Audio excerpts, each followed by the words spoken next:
Hi everyone, welcome to today's video. आज का video में आप सभी का स्वागत है।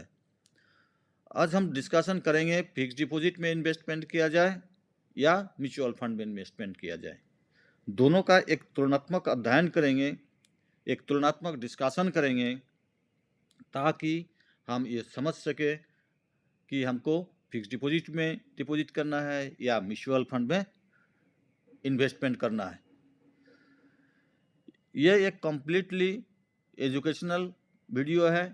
पर्पस है कि आप समझे कॉन्सेप्ट को। ये बिल्कुल रिकमेंडेशन नहीं है कि आप फिक्स डिपॉजिट में इन्वेस्टमेंट करें या म्यूचुअल फंड में इन्वेस्टमेंट करें।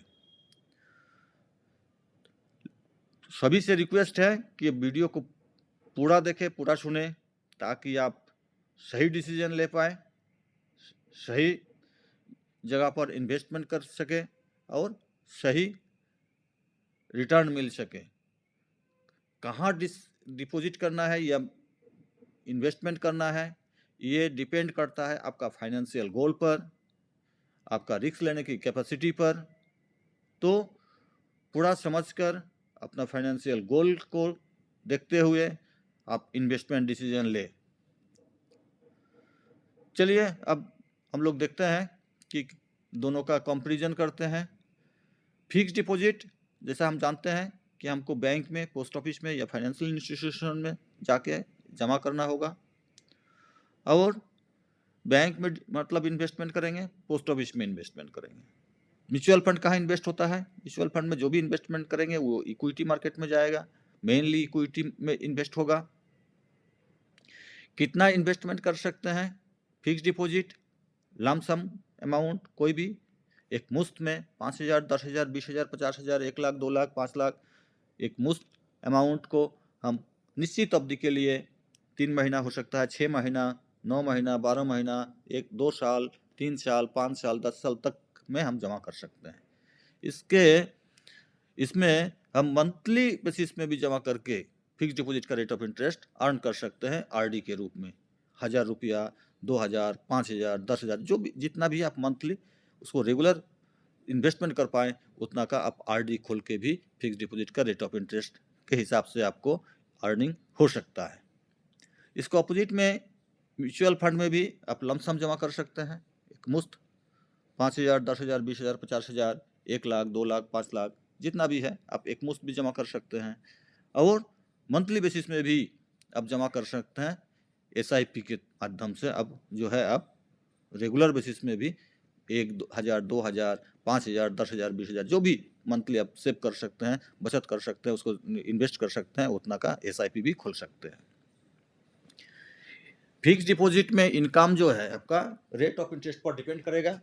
आप जिस समय इन्वेस्ट कर रहे हैं, कितना दिन के लिए कर रहे हैं, उस पर डिपेंड करेगा कि आपको रेट ऑफ इंटरेस्ट क्या मिलेगा। उस समय को जो भी रेट ऑफ इंटरेस्ट होगा उस पीरियड का, 1 साल के लिए कर रहे हैं तो 1 साल का क्या रेट ऑफ इंटरेस्ट है, 2 साल के लिए कर रहे हैं तो अलग अलग इंटरेस्ट अलग अलग पीरियड का होता है, उस पर आपको उस रेट से, तो इसमें 5 से आपको 6, 6.5% तक मिलने की उम्मीद है।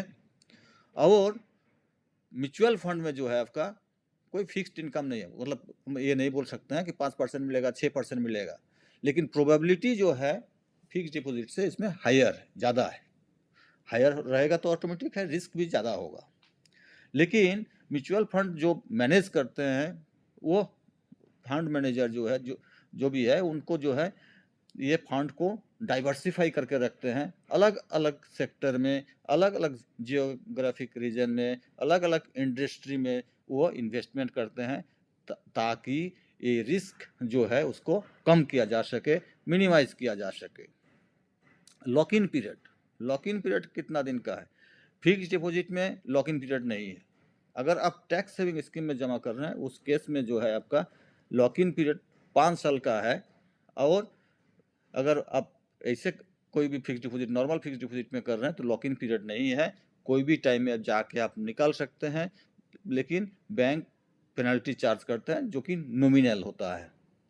इसके अगेंस्ट में म्यूचुअल फंड में कोई प्रीमेच्योर की ज़रूरत नहीं है। आपको जब भी पैसा की ज़रूरत है आप विड्रॉल कर सकते हैं, पार्शियल विड्रॉल भी कर सकते हैं, पूरा पैसा भी विड्रॉ कर सकते हैं।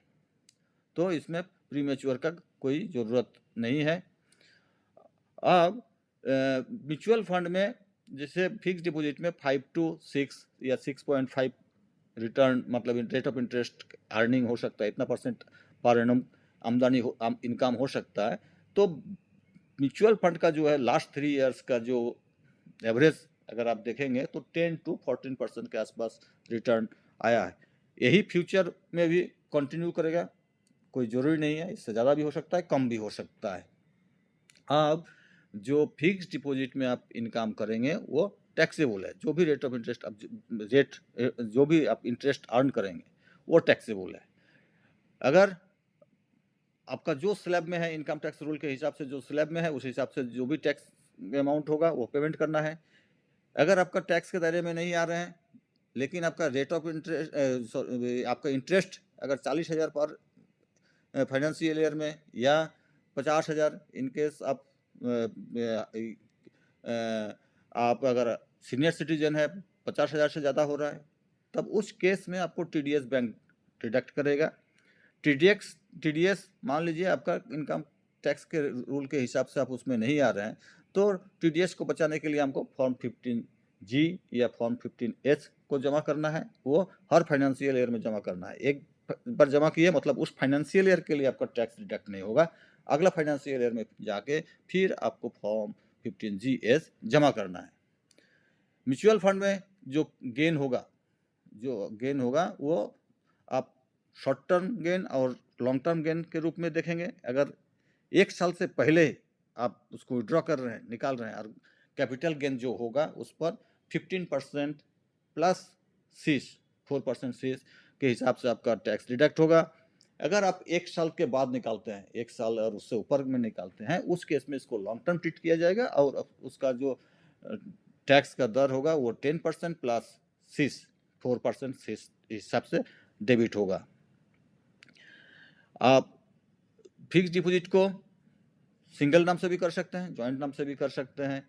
म्यूचुअल फंड भी सिंगल नाम से भी कर सकते हैं और जॉइंट नाम से भी कर सकते हैं। दोनों केस में आप नॉमिनेशन फैसिलिटी दे सकते हैं और ज़रूरत पड़ने पर आपको दोनों फिक्स डिपॉजिट हो या म्यूचुअल फंड, दोनों से आप लोन भी ले सकते हैं। लेकिन म्यूचुअल फंड लोन उतना पॉपुलर नहीं है। फिक्स डिपॉजिट में तो इजीली लोन मिल जाएगा, लेकिन म्यूचुअल फंड उतना पॉपुलर नहीं है, इसलिए विड्रॉ भी कर सकते हैं, लोन भी ले सकते हैं, वो डिपेंड करता है आप पर। तो आज का डिस्कशन में इतना ही। उम्मीद करते हैं कि ये वीडियो अच्छा लगा होगा। तो इन्वेस्टमेंट करने से पहले वीडियो को पूरा तरीके से सुने, देखें और सही डिसीजन ले, यही हम आप लोगों से रिक्वेस्ट करते हैं। अगर वीडियो अच्छा लगा होगा ज़रूर लाइक करेंगे, शेयर करेंगे। Thank you for watching this video. All the best. जय हो।